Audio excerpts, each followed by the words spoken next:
Sacco and Felice, New York and New Jersey's premier attorneys at law. Their team brings decades of experience across a wide range of practice areas. Whatever life brings, they're your legal team. From everyday matters to complex cases, they've got you covered with the experience you need and the results you want. Because when life gets complicated, they make it simple. SaccoFelice.com. SACCOFILLAS.com. 2 C's, 2 L's. Excuse me! Taxi! This is the 77 WABC minicast. Today was Ken Griffin, who was going to spend $6 billion building a new office building in New York. Yeah, major hedge fund guy. And he's not happy with his meeting with Governor Hochul, I think. Well, and he's not happy with that ad from Mamdani. John, he called it creepy, weird, and dangerous. But to report on that, who has studied this is our one of our top reporters. Absolutely. The great Jake Novak. Jake, fill us in on the latest, because there was a lot of news coming out, and that's why we played Exodus. I thought it was the perfect song, don't you think? I thought it was because you still have a crush on Paul Newman, Rita. Oh, I do. By the way, I did meet Paul Newman. That's for another day, Jake. Okay. Listen, to each his own. That's fine. So this all happened at the Milken Conference. This is this big conference where all the big investors and big names in investing go. It's out in Los Angeles. And in both a on-stage interview session and also a one-on-one interview with Sarah Eisen from CNBC, Ken Griffin mentioned this stuff, talked about how creepy it was that Zohar Mamdani did this online social media ad standing right below his penthouse. And, he said something really interesting that a lot of people probably aren't going to mention. But he said, showing my penthouse and standing on that street, it was just a few blocks away from where Brian Thompson, the CEO of United Healthcare, was shot and killed. Like, this is no joke, dude. You can't do this kind of stuff. And he talked about how the decision to put more of an investment into Miami and to de-emphasize New York was doubled and tripled down because of this.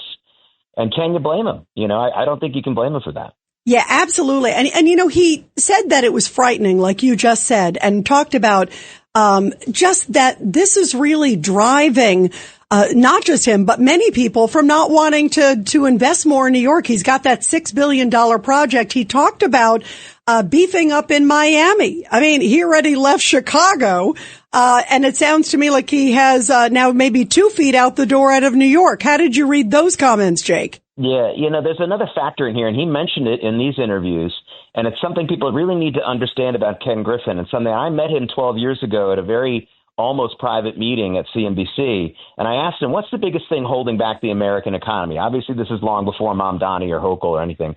And I thought he was going to say taxes or regulation, and he just looked at me, and he stunned the whole room, and he said, here's the deal. My hedge fund is in Chicago, and I can't even hire any high school graduate from Chicago to even be my receptionist. So the education is the biggest drag on the U.S. economy. The money that we waste on it, the lack of any return on our investment from it. And he mentioned education here, too. Now, and a lot of people have noted that while Florida had some serious bad reputation for its public education for years, there's been a tremendous increase in the quality there of education. So don't underestimate education playing a role in this as well, because Griffin has made a big investment, and he made private investments in the Chicago area to try to improve education options. So that's another factor here that shouldn't be forgotten. Judge Weinberg. So, Jake, one of the big problems is that the teachers' unions are supporting left-wing socialist Islamist causes. They had the May Day exercise last week. They're more concerned with creating political theater than educating the kids.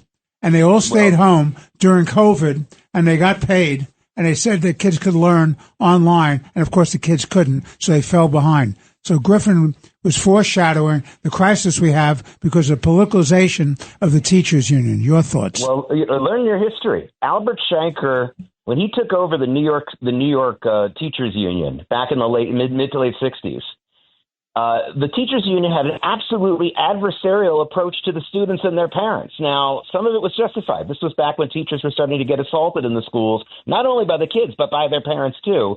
But This is exactly, the teachers unions before that era were mostly a professional organization that worked to get Jewish holidays off and to share curricula. They were not like a union. They were not like a trade union. They became a militant trade union during that era when some of these young people took advantage of the fear that some of the teachers were having. And that is why it's not about race necessarily. It's about an adversarial approach that the teachers have towards the parents and even towards the students.